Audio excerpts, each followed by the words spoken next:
So what's up beautiful people, welcome back to the channel. Hope you are doing absolutely great. So మీరు thumbnail చూసే ఉంటారు, మీకు అర్థమైపోయి ఉంటుంది ఎంత వరస్ట్ క్రాష్ అయిందని చెప్పేసి అని. కాకపోతే చిరంగానికి యాక్సిడెంట్ ఎట్లా జరిగింది, ఏమైంది, అసలుకి బైక్ సిచ్యువేషన్ ఎట్లుంది, అండ్ యాక్సిడెంట్ అయిన తర్వాత వానికి ఏమేమి ట్రీట్మెంట్ జరిగింది ప్రతి ఒక్కటి మనం మాట్లాడుకుందాము. అండ్ యాక్సిడెంట్ కూడా ఎట్లా జరిగిందో కూడా తెలుసుకుందాం డీటెయిల్గా. సో నాకు తెలిసినంత వరకు ఏంటి అంటే నార్మల్గా యాక్సిడెంట్ అనేది DLF సిగ్నల్ దగ్గర వీడు ఆఫీస్ నుంచి వెళ్ళి ఇంటికి వెళ్తున్నాను అనమాట. ఆ టైంలో ఒక ఆటోకి గుద్దేసి ఇంకా చేయి ఫ్రాక్చర్ అయిపోయి సంథింగ్ అయిపోయింది. సో అది నేను చెప్పడం కంటే వారు చెప్తేనే బాగుంటుంది. అండ్ ఈ వీడియో ప్రతి ఒక్కరికి ఎవరైతే నార్మల్ ఇప్పుడు రోడ్ మీద డ్రైవింగ్ చేస్తూ ఉంటారు కదా, సో ప్రతి ఒక్కరు బైక్ ఉన్న ప్రతి ఒక్కళ్ళు ప్లీజ్ బీ కేర్ఫుల్, చాలా జాగ్రత్తగా ఉండండి. ఎందుకు అంటే ఇప్పుడు అదే పొజిషన్లో కొన్ని సేఫ్టీ గేర్స్ ఉండేది ఉంటే మనకు అంత ఇంపాక్ట్ అయ్యేది కాదన్నమాట. వాడు హెల్మెట్ పెట్టుకున్నాడు, షూస్ వేసుకున్నాడు, సో దానివల్ల హెడ్కి అండ్ లెగ్కి ఏం కాలే అన్నమాట. లైక్ నీస్ కాడ అయింది. ఆబ్వియస్గా ప్యాంట్ వేసుకుంటాం కాబట్టి మనం కింద పడినప్పుడు జారుకుంటూ పోతే అక్కడే దెబ్బలు తగులుతూ ఉంటాయి. అండ్ ఎల్బోస్కి లైక్ బాడీలో ఎక్కడైనా కూడా తగులుతూనే ఉంటాయి. కాకపోతే మనం బయటకు వెళ్ళినప్పుడు మ్యాక్సిమం యూజ్ చేసే సేఫ్టీ గేర్స్ ఏమైనా ఉంది అంటే హెల్మెట్ లేదా ఆఫీస్కి వెళ్తుంది కాబట్టి షూస్. ఒకవేళ నార్మల్ ఇప్పుడు మీరు బయటకు వెళ్ళినప్పుడు అట్లా కింద పడి ఉంటే చెప్పులు వేసుకొని ఉంటారు. సో కింద పడితే వాళ్ళంతా మొత్తం గుట్టుకుపోతుంది, చాలా డేంజర్ అయిపోతుంది అన్నమాట. సో అందుకోసం అని చెప్పేసి అంటే ప్రతి ఒక్కరు సేఫ్టీ గేర్స్ ఖచ్చితంగా యూజ్ చేయండి. నేను మాత్రం ఇందులో నేను చెప్పాలనుకున్నది ఒకటే అన్నమాట, మీకు ఇలాంటి సిచ్యువేషన్స్ రావద్దు అని చెప్పేసి అనుకుంటే మాత్రం ప్లీజ్ బీ కేర్ఫుల్, మీ సేఫ్టీ మీరే చూసుకోవాలన్నమాట. సో చలో వీడియోని అసలు లైక్ చేసి ఛానల్ సబ్స్క్రైబ్ చేసుకోండి. అండ్ ఇప్పుడైతే మనం చిరణ్ని పిలిచి చిరణ్ ఎక్స్పీరియన్స్ ఎట్లుంది అండ్ అసలు ఇలా జరిగింది ప్రతి ఒక్కరు మనం తెలుసుకున్నాము. సో చలో తెచ్చుకోండి.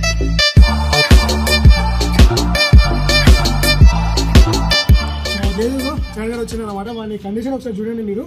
నార్మల్గా ఒకటి హ్యాండ్ బ్యాగ్ ఇచ్చిళ్ళు అండ్ ఇక్కడ చిన్న ఒక సర్జరీ అయింది అండ్ లెగ్కి కొన్ని డ్యామేజ్ ఉన్నాయన్నమాట. సో చలో అసలు నార్మల్గా యాక్సిడెంట్ ఎట్లా జరిగింది అండ్ ఫస్ట్ యాక్సిడెంట్ గురించి చెప్పు. ఆ తర్వాత నార్మల్గా ఒకవేళ సిచ్యువేషన్లో మనం ఇది యూజ్ చేసి ఉంటే బాగుండు అని కొన్ని థాట్స్ వస్తాయి కదా మనకు.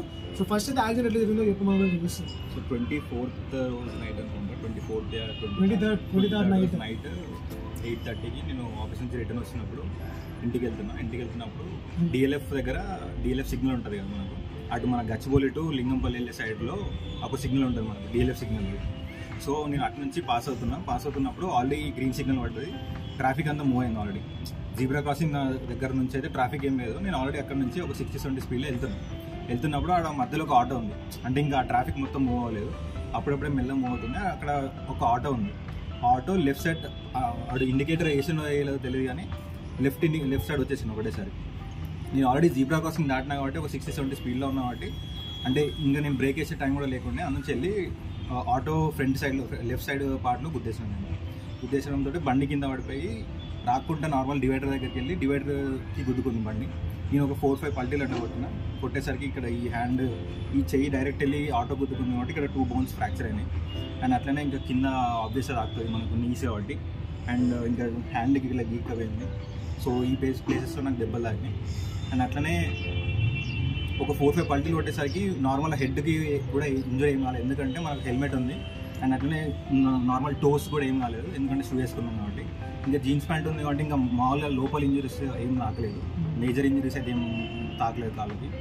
సో అంటే ఇంకా నేను పడ్డ విధానానికి అక్కడ ఒక 4-5 మెంబర్స్ వచ్చి చెప్పింది ఏంటంటే, భయ నువ్వు చాలా లక్కీ, ఎందుకంటే నువ్వు పడ్డదానికి నీకు తాకిన దెబ్బలకి అసలు ఏం సంబంధం లేదు, అంటే చాలా తక్కువ తాకినాయి నీకు అని అన్నారు. అంటే ఇప్పుడు అప్పటికి ఇంకా నాకు కూడా తెలియదు ఈ హ్యాండ్ ఫ్రాక్చర్ అయిందని.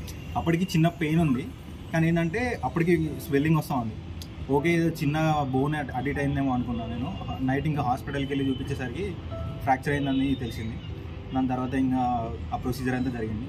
కానీ ఓన్లీ ఒకటే చెప్పాలనుకుంటే ఏంటంటే, ఫస్ట్ థింగ్ ఏంటంటే హెల్మెట్ ఉంది అండ్ ఇంకోటి షూస్ ఉన్నాయి కాబట్టి బ్రతికిన నేను. హెడ్కి ఇంజరీ మేజర్ ఇంజరీస్ ఏం కాలేదు ఫస్ట్ థింగ్. అండ్ ఇంకోటి ఏంటంటే నేను హెల్మెట్ ఉన్న షూస్ వాడినాను, అది ఫస్ట్ థింగ్ మెయిన్ ఇంపార్టెంట్. మనం ఎప్పుడైనా బైక్ తీసుకున్నామంటే హెల్మెట్ ఉన్న షూస్ అయితే మెయిన్ థింగ్. ఇంకోటి ఏంటంటే మనకు గ్లౌజ్ కూడా ఉంటే నార్మల్ నకిల్ గార్డ్స్ ఉంటాయి కాబట్టి దాన్ని గుద్దినా కానీ అంత ఇంపాక్ట్ ఏం పడకపోయేది బోన్స్ మీద. నాకు ఇక్కడ అయిన ఇంజరీ కూడా ఒక్క బోన్కి ఏమో లైట్గా ఫ్రాక్చర్ వచ్చింది, ఇంకో దానికి మొత్తం అంటే నార్మల్ ఇరిగిపోయింది. సో అంటే ఆ మేజర్ ఇంజరీ కూడా అయ్యేది కాదు ఒకవేళ నేను ఈ గ్లౌజ్ వేసుకొని ఉంటే, ఎందుకంటే నకిల్ గార్డ్స్ అవన్నీ ఉంటాయి కాబట్టి. సో ఈ మేజర్ ఇంజరీస్ అవ్వద్దంటే మనం హెల్మెట్, గ్లౌస్ అండ్ అట్లనే షూస్ వేసుకుని ఉంటే ఏం నాకపోయి. ఆబ్వియస్గా ఇంకా మీరు ఇంకా మేజర్ ఇంజరీస్ అవ్వద్దు అనుకుంటే, ఇంకా ఎక్కువ సెక్యూరిటీ బాడీ ప్రకారంగా ఉండాలనుకుంటే ఇంకా నీ గార్డ్స్, మన హ్యాండ్ గార్డ్స్ అవన్నీ వేసుకుంటే బెస్ట్. అంటే ఇంకా అంతా ఒక జాకెట్ కొనుక్కున్నా ఇంకా బెస్ట్. ఎందుకంటే మీకు బాడీ ప్రకారం కానీ బ్యాక్ ప్రకారం కానీ ఇక్కడ ఇంజురీస్ రాకుండా. నాకు ఆల్రెడీ కింద పడ్డప్పుడు నాకు ఇక్కడ అబ్డామన్లో కూడా నార్మల్గా గీక్కపోయింది. సో జాకెట్ ఉంటే ఏంటంటే ఇంకా ఈ అప్పర్ బాడీ మొత్తం అసలు ఏం ఇంజురీస్ అయ్యేటి ఉండదు. మనకు జాకెట్ కూడా ఏమంత ఎక్కువ కాస్ట్ ఉండదు. నార్మల్ 5,000-6,000లో మంచి బ్రాండ్ యాక్జర్తో 5,000లో యాక్జర్ రైడింగ్ లో ఉన్నది. ఇంకా దానికంటే తక్కువ కూడా ఉన్నది. ఆల్ ఎక్స్ట్రీమ్లో ఉన్నాయి 4,000 కొన్ని కంపెనీస్లో ఉన్నాయి. సో మేజర్గా వాడు చెప్పాలనుకునేది అదన్నమాట. వాడు యాక్సిడెంట్ జరిగినప్పుడు ఒకవేళ వానికి సేఫ్టీ గేర్ అనేది ఉంటే తగలకపోయి ఉండొచ్చు, లైక్ ఇంత మేజర్ ఇష్యూస్ అయితే కాకపోయి ఉండొచ్చు. మన సేఫ్టీ గేర్ అనేది వేసుకున్న తర్వాత మనం దేనికి గుద్దినా కూడా మన చేతులు ఇరగవు కాలు ఇరగవు అని ఏం కాదు. It doesn't mean that. కాకపోతే ఏంటి అంటే మనం కింద పడి స్లైడ్ అవుతున్నప్పుడు అయినా లేదా దీనికైనా గుద్దుకున్నప్పుడు అది రెసిస్ట్ చేస్తుంది అన్నమాట. అంటే మనం ఇంపాక్ట్ అయ్యే ఆ పవర్ ఉంటుంది కదా, ఎనర్జీ ఉంటుంది కదా, అదంతా మొత్తం ఈ రైడింగ్ జాకెట్ అయినా నీ గార్డ్స్ అయినా లేదా గ్లౌజ్ అయినా కానీ ఇంపాక్ట్ అనేది అబ్జర్వ్ చేసుకుంటుంది. సో దానివల్ల మన బాడీకి ఏమైంది అంటే తక్కువ ఇంపాక్ట్ వస్తుంది అనమాట. సో దానివల్ల మనం ఇప్పుడు ఆల్రెడీ మనం నార్మల్గా కింద వైపు గుద్దినాం అనుకోండి, ఇది ఫ్రాక్చర్ కాదు. అదే ఒకవేళ గట్టి ఫోర్స్ గుద్దితే ఫ్రాక్చర్ అవుతుంది. సో అదన్నమాట. It depends. అది మనం గట్టిగా గుద్దేదానికి నకల్ గార్డ్స్ పెట్టుకుంటే ఏంటి అంటే కొంచెం నకల్ గార్డ్స్ అనేటివి గ్లౌజ్ అనేవి ఏం చేస్తారంటే ఆ ఇంపాక్ట్ని అబ్జర్వ్ చేసుకొని మనకు తక్కువ ఫోర్స్ని మన బాడీకి ఇస్తుంది అనమాట. సో సేఫ్టీ గేర్స్ మాత్రం నిజంగా చాలా ఇంపార్టెంట్. కాకపోతే చాలా మంది ఏమంటారంటే బ్రో ఇప్పుడు నేను ఆఫీస్కి వెళ్తున్నప్పుడు రైడింగ్ గేర్ వేసుకొని పోవాలా, షూస్ వేసుకోవాలా, అవన్నీ అని చెప్పేసి అనుకుంటూ ఉంటారు. బట్ నార్మల్గా మీరు బయటికి వచ్చినప్పుడు మ్యాక్సిమం యూజ్ చేయడానికి ట్రై చేయండి. ఎందుకంటే మీరు ఒకసారి యూజ్ చేయడం స్టార్ట్ చేసిందంటే మీకే అలవాటు అయిపోతుంది. ఇంకా మీరు బయటకు వెళ్ళినప్పుడు గ్లౌజ్ వేసుకోవాలి, జాకెట్ వేసుకోవాలనే ఒక థాట్లోకి వచ్చేసారు మీరే. ఇంకా నేను లాస్ట్ ఒక 1 month నుంచి నేను గ్లౌజ్ వేసుకోవడం స్టార్ట్ చేసిన. నేను ఇప్పుడు నార్మల్గా బయటకు వచ్చిన కూడా నైట్ రైడ్స్కి వెళ్తున్నప్పుడు ఐ యూజ్ ద గ్లౌజ్. ఎందుకంటే నాకు చాలా కంఫర్టబుల్ అయిపోయింది, నాకు ఆల్రెడీ అలవాటు అయిపోయింది. సో దానివల్ల నాకు ఏంటి అంటే ఒకవేళ కింద పడ్డా కూడా సేఫ్టీ ఉంటుంది. అండ్ మనం ఇప్పుడు ఆల్రెడీ వింటర్ సీజన్ కాబట్టి చాలా చల్లగా ఉన్నది, దానికి మనకు ప్రొటెక్షన్ ఉంటుంది. సో అన్ని విధాలుగా సేఫ్టీ గేర్ అనేది యూజ్ చేసుకోవచ్చు అన్నమాట. అండ్ మీరైతే మ్యాక్సిమం అయితే సేఫ్టీ గేర్స్ మీద ఇన్వెస్ట్ చేయడానికి ట్రై చేయండి. అండ్ వీని బోన్స్ చెప్పింది కదా, సో ఈ మిడిల్ 2 bones ఏవైతే ఉన్నాయో ఇవి 2 ఫ్రాక్చర్ అయిపోయినాయి. రైట్ సైడ్ లైక్ రింగ్ ఫింగర్ది నార్మల్గా లైట్ ఫ్రాక్చర్ అయింది. అండ్ మిడిల్ ఫింగర్ అయితే ఆల్మోస్ట్ బ్రేక్ అయిపోయింది అన్నమాట. సో దానికి ప్లేట్ చేసి సర్జరీ చేసి అదంతా జరిగిపోయింది. ఆల్మోస్ట్ ఎన్ని ఒక 3 days ఉన్నాం హాస్పిటల్లో. 3 days హాస్పిటల్లో ఉన్నాం. అండ్ ఆటో కూడా ఏమైంది అంటే పల్టీ పడ్డది అన్నమాట. ఆటో పల్టీ పడ్డది. సో పల్టీ పడడం వల్ల ఆటో డ్రైవర్ ఎవరైతే ఉన్నారో తనకి కొంచెం ఇక్కడ హెడ్ కాడ లైట్గా స్క్రాచెస్ పడ్డాయి అన్నమాట. అండ్ సేమ్ నీకు కూడా ఒకటి చిన్న స్క్రాచెస్ పడ్డది. కాకపోతే ఇందులో లక్కీ థింగ్ ఏంటి అంటే ఎవరికి ఎక్కువ మేజర్ డ్యామేజ్ కాలేదు, ఒక హ్యాండ్ తప్ప.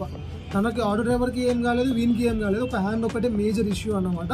కాకపోతే వీని బైక్ ఒకసారి పిక్స్ పెడితే పైన చూడండి మీరు, ఈ బైక్ కండిషన్ ఎట్లుందో ఒకసారి చూడండి, మీకు అర్థమైపోతుంది ఇంపాక్ట్ ఎంత గట్టి తగిలింది అని చెప్పేసి అని. సో అందుకే కొన్ని వాళ్ళు అందరూ వీళ్ళు లక్కీ అని చెప్పేసి అందుకే అన్నమాట.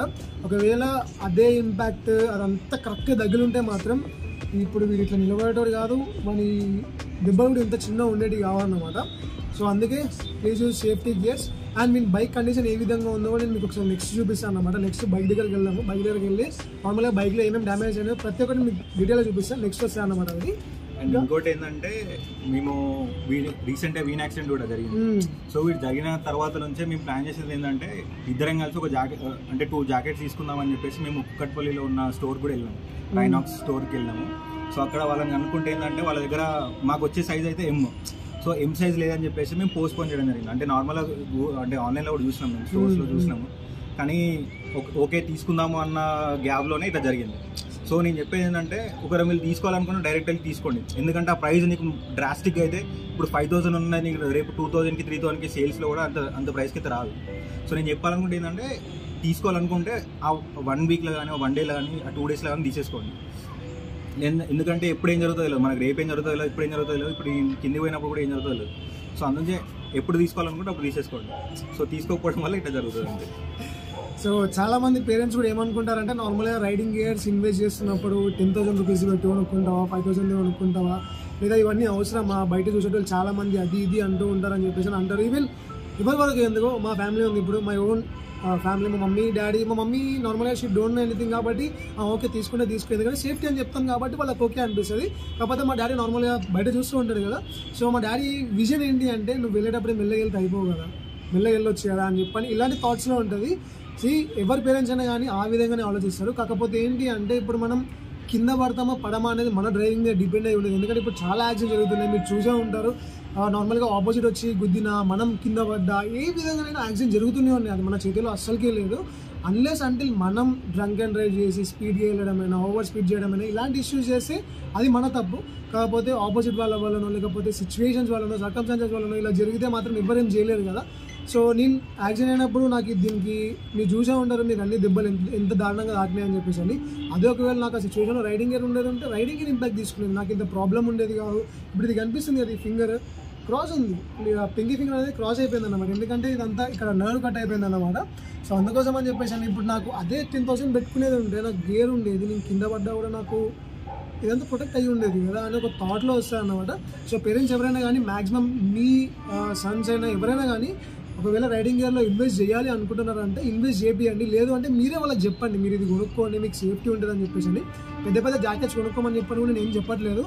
మ్యాక్సిమం బేసిక్ థింగ్స్ అన్నమాట. గ్లౌస్ ఇది ఎంత ఒక 1000 రూపీస్లో వచ్చేస్తాయి భయ్య మీకు. హెల్మెట్ ఒక 2000 రూపీస్ నార్మల్ బైక్స్ అయితే. అదే ఒకవేళ మీరు 200cc బైక్స్ అయింది అనుకోండి, మ్యాక్సిమం యాక్జోని ప్రిఫర్ చేసుకోండి. యాక్జర్, SMK లేదా MT ఇలాంటి హెల్మెట్స్ యూజ్ చేస్తే ఏంటి అంటే అందులో మనకి పాలీకార్బోనేట్ షెల్ వస్తుంది అన్నమాట. సో ఈ పాలీకార్బోనేట్ షెల్ ఏంటి అంటే మనకి ఇంపాక్ట్ ఎక్కువ తీసుకుంటుంది. ఇప్పుడు నార్మల్ ఒక లారీ కింద పడ్డా కూడా మ్యాక్సిమం ప్రొటెక్షన్ ఉంటుంది అన్నమాట. మనకు హెడ్ అనేది డ్యామేజ్ కాకుండా చాలా సేవ్ చేస్తుంది. సో అందుకే యాక్జర్ హెల్మెట్స్ అయినా SMK లేదా MT ఇలాంటివి యూజ్ చేయండి. అండ్ గ్లౌజ్ వచ్చేసి 1000 రూపీస్లో వస్తుంది. వేగా అయినా కానీ, యాక్జర్ అయినా కానీ, లేదా రైనోక్స్ అయినా కానీ, మీరు టార్మాక్ అయినా చూసుకోవచ్చు. చాలా బ్రాండ్స్ ఉన్నాయి. సో మీకు ఎందులో అయితే నకిల్ గార్డ్ ప్రొటెక్షన్ వస్తుందో అది తీసుకోండి.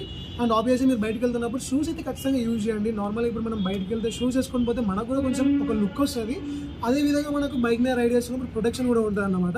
సో మ్యాక్సిమం మీరైతే ఇవన్నీ యూజ్ చేయండి. సో దానివల్ల మీకు మీ ఫ్యామిలీకి ఎటువంటి లాస్ లేకుండా, మీకు ఎలాంటి ప్రాబ్లం లేకుండా ఉంటారన్నమాట. సో చలో ఇంకా మీకు బైక్ కండిషన్ ఎట్లుందో ఒకసారి మీకు చూపిస్తాను. సో ఏ గైస్ రైట్ అయితే మనం బైక్ దగ్గరకు వచ్చినాము. సో చూపిస్తాను చెప్పేసి బైక్ కండిషన్ ఎట్లుంది అని చెప్పేసి అని. లిటరల్లీ చాలా డ్యామేజ్ అయిపోయింది. సో బ్యాక్ సైడ్ మీకు కనిపిస్తుంది ఆల్రెడీ బైక్ కూడా. సో చాలా డ్యామేజ్ అయిపోయింది. సో ఏమేమైంది అనేది ఇప్పుడు మీకు డీటెయిల్గా చూపిస్తాను అనమాట. సో ఫస్ట్ మనం ఫ్రంట్లో చూసుకున్నట్లయితే 2 ఇండికేటర్స్ అనేటివి డ్యామేజ్ అయిపోయినాయి. అండ్ ఇక్కడ మనకి స్క్రాచెస్ పడ్డాయి అనమాట. రైట్ సైడ్ రాక్కుంటూ వచ్చేసింది. అండ్ మనకి హ్యాండిల్ కూడా బెండ్ వచ్చేసింది అనమాట. ఇక్కడ క్లిప్ ఆన్స్ ఉంటాయి కదా, సో ఈ క్లిప్ ఆన్స్ బెండ్ అయిపోయినాయి. అండ్ రైట్ సైడ్ది కొంచెం లైట్గా బెండ్ ఉన్నట్టు అనిపిస్తుంది, బట్ ఎగ్జాక్ట్ అదే లేదు. ఒకసారి లెఫ్ట్ హ్యాండిల్ బార్ చేంజ్ చేసిన తర్వాత ఇది చూడాలన్నమాట. అండ్ అదృష్టం ఏంటి అంటే ఈ బైక్ ఫ్రంటే గుద్దింది, కాకపోతే దీని సస్పెన్షన్స్ అయినా ఫారక్ అయినా ఏం ప్రాబ్లం రాలే అన్నమాట. పర్ఫెక్ట్గా ఉంది దాని కండిషన్ కూడా. అండ్ నెక్స్ట్ వచ్చేసి ఇక్కడ మీకు కనిపిస్తుంది కదా మన రేడియేటర్ది లైక్ ఆ కూలెంట్ బాక్స్ ఏదైతే ఉందో ఇది కంప్లీట్లీ డ్యామేజ్ అయిపోయింది. లిటరల్లీ మొత్తం పగిలిపోయింది అనమాట. సో కూలెంట్ మొత్తం లీక్ అయిపోయింది. ఆల్రెడీ ఇక్కడ కనిపిస్తుంది కూలెంట్ ఏం లేదు. అండ్ ఇక్కడ ఇంకా స్టిల్ ఇగో లీకేజెస్ ఉన్నాయన్నమాట ఇక్కడ. అండ్ నెక్స్ట్ వచ్చేసి మన క్రాష్ గార్డ్ ఏదైతే ఉందో దీనికి మనకు సపరేట్ ఒక బోల్ట్ వస్తుంది. సో ఈ బోల్ట్ మొత్తం ఇరిగిపోయింది. సేమ్ లెఫ్ట్ సైడ్ ఎట్లుందో రైట్ సైడ్ కూడా అట్లనే ఉంది. రైట్ సైడ్ నేను మీకు నెక్స్ట్ చూపిస్తా. అండ్ మనకి ఇక్కడ వచ్చేసి ట్యాంక్ ప్యానల్ది ముంగడ ఒకటి షార్ప్ అగ్రెసివ్ పోస్టర్లో ఒకటి వస్తుంది కదా, సో ఆ ప్యానల్ ఇరిగిపోయింది. అండ్ నెక్స్ట్ మనకు రైట్ సైడ్లో ఇక్కడ మీకు కనిపిస్తుంది కదా బ్రేక్ లివర్ అనేది మొత్తం ఇక్కడికి ఫ్రేమ్తో సహా ఇరిగిపోయింది అనమాట. యాక్చువల్లీ ఇది అల్యూమినియం ఫ్రేమ్ ఇది, బట్ ఎంత గట్టిగా తగిలితే ఇది ఇరిగిపోయి ఉంటుందో అర్థం చేసుకోండి. అండ్ నెక్స్ట్ మనకు బ్యాక్ సెక్షన్లో చూసుకుంటే ఇక్కడ ఈ మడ్గార్డ్ అనేది మొత్తం బెండ్ అయిపోయి ఇక్కడ మీకు చూపిస్తాను అనమాట. సో లోపల కనిపిస్తుంది కదా ఆ ప్లేట్ ఏదైతే ఉందో ఈ హోల్డర్ అనేది, ఆ హోల్డర్ మొత్తం టైర్కి ఫిట్ అయిపోయింది అన్నమాట. సో ఫిట్ అవ్వడం వల్ల ఇక్కడ కనిపిస్తుంది కదా టైర్ అనేది మొత్తం లైనింగ్ పడిపోతుంది అన్నమాట. సో అది వెంటనే మనం వెల్డింగ్ బయటకు తీయాలన్నమాట. నార్మల్గా దాన్ని బెండ్ తీయాలి. అండ్ బ్యాక్ సెక్షన్లో just have a look of this bike man. Seriously ఎంత డ్యామేజ్ అయిందంటే మొత్తం బ్యాక్ పార్ట్ మొత్తం పగిలిపోయింది. అండ్ ఇక్కడ ఫ్రేమ్ కూడా లైట్గా బెండ్ అయిపోయింది అన్నమాట. సో ఇక్కడ కనిపిస్తుంది కదా పైన మీకు ఇది ఎంత బెండ్ ఉంది అని చెప్పేసి అని. అండ్ ఈ ప్యానల్స్ మొత్తం పగిలిపోయినాయి. ఇక్కడ ఈ ప్యానల్స్ మొత్తం పగిలిపోయినాయి. బ్యాక్ టేల్ మొత్తం లేకుండా పోయింది. చాసెస్ కనిపిస్తుంది సీదా. సో ఇక్కడ కనిపిస్తుంది కదా ఇదే దీని టేల్ లైట్. ఇప్పటికీ ఇది వర్కింగ్ కండిషన్లో ఉంది. అండ్ ఈ ఫ్రేమ్ కూడా మొత్తం ఇరిగిపోయింది. ఇదంతా అల్యూమినియం ఫ్రేమ్ అన్నమాట. లైక్ కొంచెం హార్డ్గానే ఉంటుంది అల్యూమినియం ఫ్రేమ్ అనేది, బట్ డోనో ఎట్లా ఇరిగిపోయింది ఏంటి అని చెప్పేసి అని. అండ్ వెనకాల ఇండికేటర్స్ మాత్రం పర్ఫెక్ట్ కండిషన్లో ఉన్నాయి, ఇప్పటికీ వర్క్ అవుతున్నాయి అన్నమాట ఇండికేటర్స్.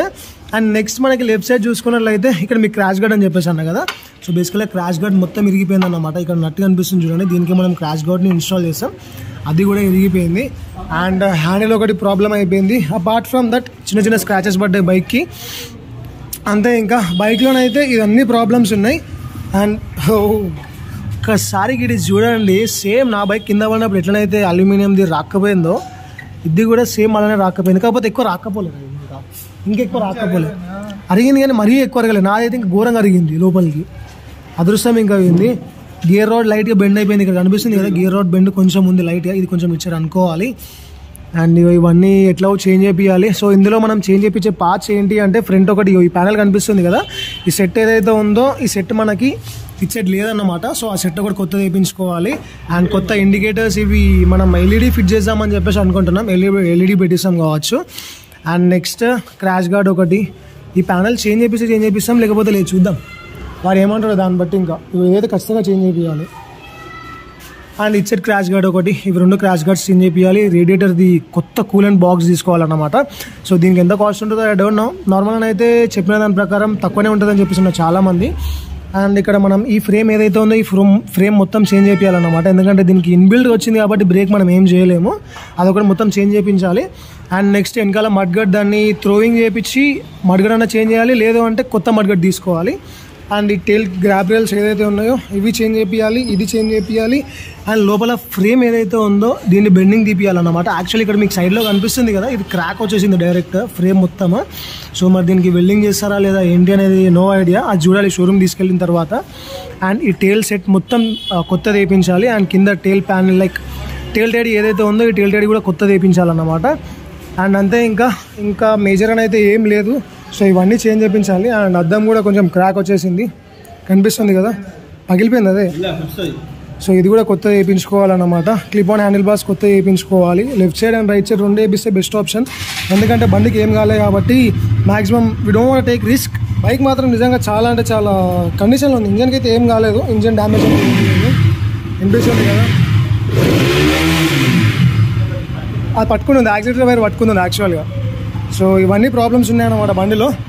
సో ఇవి ఒకటి చేంజ్ చేయించుకుంటే మొత్తం నీట్గా సెట్ అయిపోతే. అండ్ బైక్లో ఫస్ట్ నుంచే మనకి ఇది హై పాస్ లో పాస్ది ప్రాబ్లం ఉందన్నమాట. హై పాస్ లైక్ లో పాస్లో పెట్టుకుంటే లైట్ రావట్లేదు, హై పాస్ పెడితే మాత్రమే లైట్ వస్తుందన్నమాట. సో ఎల్ఈడి చేంజ్ చేపిద్దామని చెప్పేసి చూస్తున్నాం దీనికైతే. అండ్ ఇందులో మనం ఫ్లాషర్ ఇన్స్టాల్ చేసాం కదా, సో ఫ్లాషర్ అయితే ఇప్పటికీ వర్క్ అవుతుంది. సో మీకు బ్యాక్ సైడ్ చూపిస్తా, కనిపిస్తుంది కదా ఫ్లాషర్ ఇప్పటికి పనిచేస్తుంది. అండ్ బ్రేక్ లైట్ కూడా ఇట్ ఈస్ వర్కింగ్ ఫైన్, కనిపిస్తుంది కదా. సో లైటింగ్లో ఏం ప్రాబ్లం రాలేదు, కాకపోతే పార్ట్స్ మాత్రం ఇరిగిపోయినాయి. సో చూడాలి ఇది ఎట్లా చేయాలి ఏంటి అని చెప్పేసి అని.